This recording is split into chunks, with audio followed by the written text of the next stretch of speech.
बिस्मिल्लाहिर्रहमानिर्रहीम। अस्सलाम वालेकुम। उम्मीद करती हूँ आप सब खैरियत से होंगे। मैं अस्मीना गुल अपने किचन में आपको वेलकम करती हूँ। आज मैं आपके साथ फ्राइज़ की बहुत ही ज़बरदस्त रेसिपी शेयर करूँगी जिसको बनाना नहायत ही आसान होगा और बिल्कुल फ्राइज़ जो है ना आपकी बाजार जैसी बनेगी। वीडियो को एंड तक वॉच कीजिएगा और अगर आपको मेरी वीडियो अच्छी लगी तो इसको ज़्यादा से ज़्यादा शेयर भी कीजिएगा। और अगर आप मेरे चैनल पर नए हैं तो प्लीज़ मेरे चैनल को भी सब्सक्राइब कर लीजिएगा। और आए चलते हैं इस ज़बरदस्त सी रेसिपी को बनाने की तरफ। यहाँ पर मैंने लिए हैं 3 अदद आलू। अगर वेट के हिसाब से देखें तो ये हाफ़ के जी बनते हैं। नए आलू लिए हैं, इनको अच्छे से धो के साफ़ कर लिया था और उनके हल्के हल्के छिलके मैंने उतार लिए थे। आप ऊपर से या इस तरह से इसकी कटिंग कर लेंगे ताकि इक्वल जो है हमारी फिंगर चिप्स जो है वो बनकर तैयार हो जाए। अब इसकी कटिंग एक दफ़ा मैं आपको चेक करवाती हूँ। इस तरह से इसकी हमने कटिंग करनी है और बिल्कुल ज़बरदस्त सी कटिंग इसकी होगी और बिल्कुल ये बाजार जैसी ही चिप्स आपको लगेगी। इस तरह से हम इसकी कटिंग कर लेंगे। यकीन माने इस तरह से अगर आप फ्राइज़ बनाएंगे तो बहुत ही ज़बरदस्त और बहुत ही क्रिस्पी बनकर तैयार होंगे। अब इसकी हम कटिंग कर लेंगे। देखिए इक्वल साइज़ की जो है ना हम इसकी इस तरह की कटिंग कर लेंगे।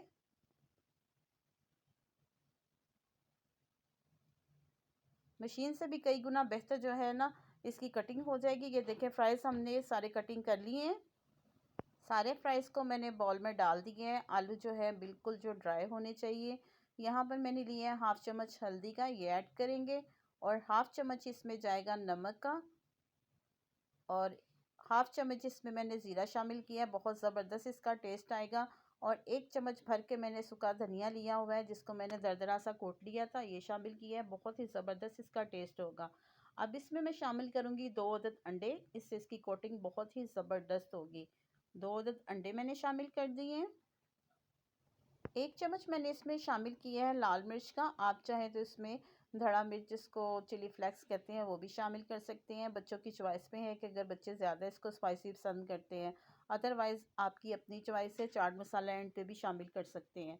मैंने 1 चम्मच इसमें लाल मिर्च का शामिल किया है और अच्छी तरह इसको मिक्स कर लिया है।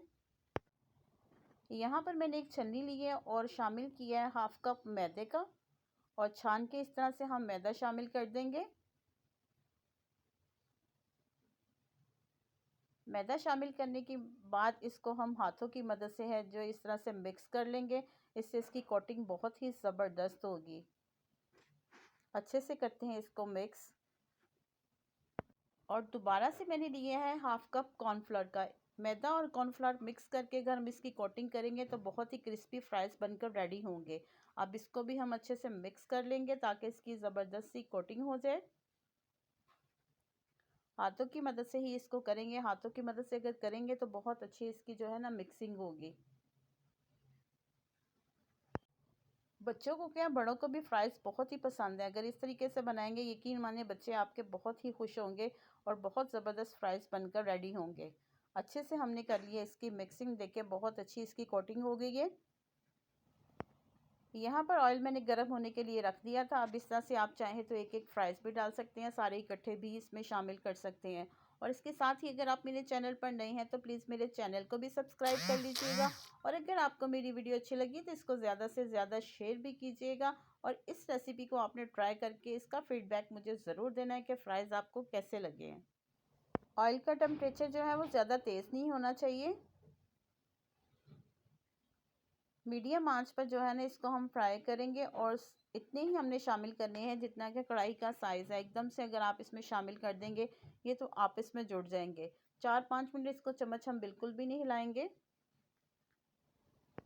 4 से 5 मिनट के बाद इसको हम चम्मच के मदद से जो है इसको हिलाएंगे। देखिए माशाल्लाह से कितने ज़बरदस्त ये बने हैं। कोटिंग इसकी बिल्कुल भी नहीं उतरी और जो कोई साइड में आपस में जुड़ा हुआ है उसको हम अलहदा से कर लेंगे और अच्छे से इसको कलर आने तक फ्राई कर लेंगे।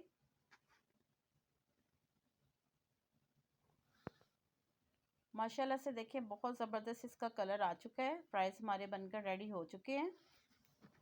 अब इसी स्ट्रेनर की मदद से इसको निकाल लेंगे। माशाल्लाह से देखिए कितने ज़बरदस्त है, बिल्कुल भी इसकी कोटिंग नहीं उतरी। इसी तरह हम सारे फ्राई कर लेंगे। ये देखिए माशाल्लाह से कितने क्रिस्पी बने हैं और देखते ही मुंह में पानी आ रहा है। आप इसको केचप के साथ भी सर्व कर सकते हैं और चटनी के साथ भी सर्व कर सकते हैं। इसके ऊपर छिड़केंगे चटपटा सा चाट मसाला और इसके साथ ही उम्मीद करती हूँ आपको मेरी रेसिपी पसंद आई होगी। अगर मेरी रेसिपी पसंद आई, इसको लाइक शेयर और सब्सक्राइब ज़रूर कीजिएगा और साथ लगे बेल आइकन के बटन को ज़रूर प्रेस कीजिएगा ताकि मेरी हर आने वाली वीडियो का नोटिफिकेशन सबसे पहले आप तक पहुंच सके। अल्लाह पाक हम सबको अपने हिफ्ज़ ईमान में रखे और अल्लाह पाक हमारे रिज़्क़ में बहुत बहुत इजाफा दे। मुझे अपनी दुआओं में याद रखिएगा। मुझे दे इजाज़त, मिलते हैं अगली मज़ेदार रेसिपी के साथ। अल्लाह हाफिज़।